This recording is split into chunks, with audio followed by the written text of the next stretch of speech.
आलिया भट्ट कोई तरीका नहीं छोड़ रही अपनी मूवी अल्फा को प्रमोट करने का और उनके पास इंडस्ट्री का सपोर्ट भी बहुत अच्छा है। जो क्रिकेटर्स कभी किसी मूवी को प्रमोट नहीं करते वो भी उनकी मूवी अल्फा को प्रमोट कर रहे हैं। इंडस्ट्री से भी बहुत सारे लोगों ने इस मूवी को प्रमोट किया है, इंक्लूडिंग सलमान खान, शाहरुख खान, और अब वो यूट्यूबर से भी प्रमोट करवा रही है like Mythpat. And now she went on Latent, but no matter वो कितना भी ट्राई करें, उनके अगेंस्ट जो हेट आता है वो खत्म ही नहीं होता। उनका लेटेंट पे जाना भी लोगों को पसंद नहीं आया, जो कि पहले जितना मजा आता था शो में शायद अब वो नहीं है। ये कपिल शर्मा शो जैसा बन गया है जहाँ पर सेलेब्स आएंगे अपनी मूवी को प्रमोट करने। एंड सम पीपल थिंक ये पूरा शो आलिया की इमेज क्लीनिंग के लिए था। ऐसा नहीं है कि आलिया पर जोक्स क्रैक नहीं किए गए, बट शार्वरी पर जो जोक्स क्रैक किए गए वो ज्यादा ब्रूटल थे। लाइक उन्हें जानता नहीं है कोई, and she was really cool and chill. उतना सीरियस नहीं ले रही थी वो कुछ भी, बल्कि उनका ह्यूमर अच्छा था। वो भी काफी अच्छे अच्छे जोक्स क्रैक कर रही थी। लोग इसलिए डिसअपॉइंटेड हैं कि पहले की तरह जोक्स नहीं है, अब्यूजिव वर्ड नहीं है, किसी को टारगेट करते हुए नहीं बोला जा रहा कुछ। बट लास्ट टाइम क्या हुआ था शो का, तो अगर वो लोग इस टाइम थोड़ा ट्राई कर रहे हैं कि फनी कंटेंट भी दें और उनको दोबारा प्रॉब्लम भी ना हो तो क्या दिक्कत है। हाँ, अगर you are trying to make it Bollywood friendly कि कपिल शर्मा शो के जैसे वो लोग आए प्रमोशन के लिए और आप बस तारीफ करते जाओ,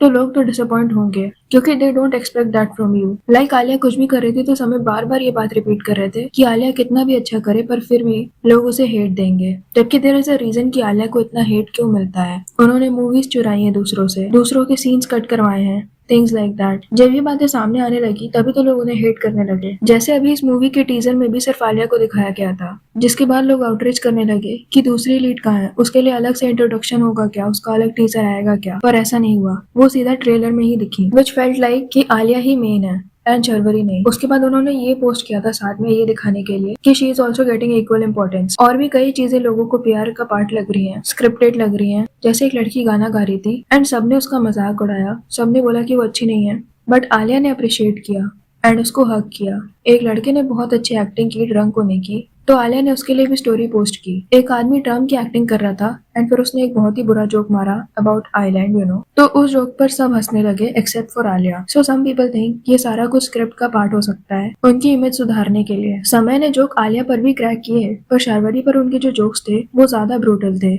और आलिया की बटरिंग तो की ही है, लाइक सेइंग कि आपकी मूवीज तो 5-6 हजार करोड़ कमाती हैं, तो आप यहाँ पर क्या कर रहे हो। I can't believe you are here. Alia Bhatt की कौन सी मूवी ने 5-6 हजार करोड़ कमा लिए। एंड उनके डैड पर जोक मारने से पहले भी वो उनसे पूछ रहे हैं, उनकी परमिशन ले रहे हैं ताकि वो ऑफेंड ना हो जाए। पर कितने ही लोगों पर क्या क्या जोक्स मार चुके हैं वो, पहले तो उन्होंने कभी किसी से नहीं पूछा कि कहीं वो ऑफेंड ना हो जाए। तो ये काफी इमेज क्लीनिंग पीआर शो तो लग ही रहा है। ऑल्सो आलिया भी उतनी ही अनकंफर्टेबल लग रही थी। शार्वरी जोक्स क्रैक कर रही थी एंड एंजॉय कर रही थी, पर आलिया कई जगह बिल्कुल शांत हो जा रही थी, ऑकवर्ड हो जा रही थी, may be because of on going hate. उनको डर लग रहा होगा कि पता नहीं इस चीज को कैसे देखा जाएगा। इस शो के साथ पहले ही कंट्रोवर्सी जुड़ी हुई है, बहुत ट्रोल हो चुका है, तो वो बहुत संभल संभल कर चीजें बोल रही थी, हर चीज पर रिएक्ट नहीं कर रही थी। बट फिर भी लोग तो ढूंढ ही लेते हैं कुछ ना कुछ। तो उन्होंने एक जगह बोल दिया कि वो नॉर्मल पानी नहीं पियेंगी, इलेक्ट्रोलाइट वाटर पियेंगी, बिकॉज उनको एंजाइटी की या कुछ तो प्रॉब्लम है। तो लोग उन्हें इस चीज के लिए ट्रोल करने लगे कि वो खुद नॉर्मल पानी तक नहीं पीती, बट प्रमोट क्या करती हैं, फ्रूटी, जिसमें इतना सारा शुगर एंड पता नहीं क्या क्या होता है। Some people even said she might be afraid और रिग्रेटिंग विजिटिंग दैट शो।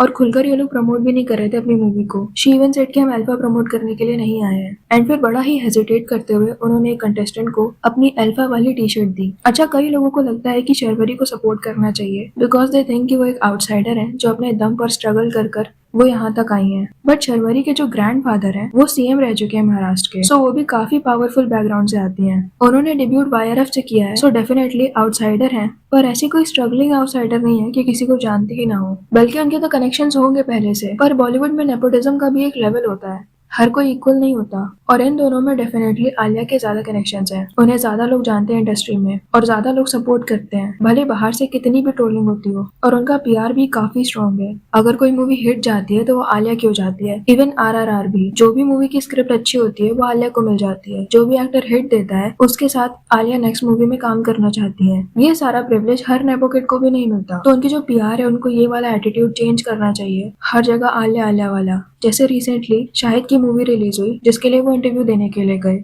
तो अनुपमा चोपड़ा वहाँ पर उनसे आलिया के बारे में क्वेश्चन पूछने लग गई कि आलिया जब कांच में गई थी तो उनके अगेंस्ट पेड कैंपेन्स चलाए गए थे, उनकी ट्रोलिंग की गई थी बिकॉज बहुत सारी एक्ट्रेसेस इनसिक्योर हैं आज के टाइम पर, which was a funny question because at least 70% of it was genuine criticism from audience. कुछ लोगों को उनके बात करने का वे पसंद नहीं आया, जिस तरह से वो प्रेजेंट कर रही थी खुद को वो पसंद नहीं आया, और कुछ लोगों को ये बात पसंद नहीं आई थी कि लॉरियल ने ऐश्वर्या को कैसे रिप्लेस कर दिया उनके साथ। अब ऐश्वर्या राय तो आलिया भट्ट के खिलाफ पेड कैंपेन नहीं चलाएंगे ना, तो इस तरह के PR questions will make things even more verse कि आप लोगों के क्रिटिसिज्म को एक्नॉलेज भी नहीं कर रहे हो, आपको हर चीज पेड कैंपेन लग रही है, ट्रोलिंग लग रही है। तो इस चीज पर शाहिद ने काफी अच्छा रिप्लाई दिया कि I don't believe anything unless I am in the same room, I take everything with a pinch of salt and when you start believing people they manipulate you, we are in a position which matters, if people shape our perspective that can be used in a subtle way. तो जिसको जो लग रहा है लगे, मैं वहां नहीं था तो मैं कैसे बोल दूं कि क्या हुआ। एक टाइम था where you manipulate your persona to manipulate people, वो टाइम गया। So he meant to say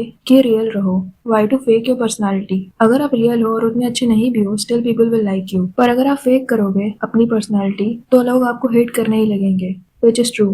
People don't like PR made personalities these days। अगर आप अपना फेक पर्सोना क्रिएट करने की कोशिश करोगे तो people will definitely hate you for that। आप रियल रहोगे और वही चीज शो भी करोगे तो nobody will give you hate। And Shahid ने काफी अच्छा रिप्लाई दिया। I don't know what she was expecting, but आप और क्या ही एक्सपेक्ट करोगे एक एक्टर से जो अपनी मूवी के लिए आया है, प्रमोट करने के लिए आया है। Why you are asking question about someone else कि वो उसकी भी तारीफ करे कि आलिया बहुत अच्छी हैं, उनके ऊपर लोग हेट फैलवा रहे हैं, उन्हें टारगेट कर रहे हैं। This was clearly a PR question जो मूवी से पहले पूछा जा रहा है टू क्लीन हर इमेज। काफी विजिबल हेट है, क्योंकि हेट काफी विजिबल है जो उनको रियल ऑडियंस से मिल रही है। इसके बारे में क्यों नहीं बात करते? Why she is getting so much hate every time and why she has so much support from industry जो बाकी किसी के पास नहीं है। अभी भी उनका प्यार काफी एक्टिव है, जैसे वो ट्रम्प बनकर आया था एंड उसके जोक पर आलिया नहीं हंसी, तो ऐसे कई सारे पोस्ट देखने को मिल चुके हैं which is highlighting this. Alia Bhatt being the only person on the panel to not finding a first joke about the Epstein Island funny। You gotta do something about these kind of dark humor, bros man। Why the f are you clapping? By the way, क्या लगता है आपको इस बारे में? Comment section में जरूर बताना। वीडियो पसंद आए तो लाइक कर देना और ऐसी और वीडियोस के लिए चैनल को सब्सक्राइब कर देना।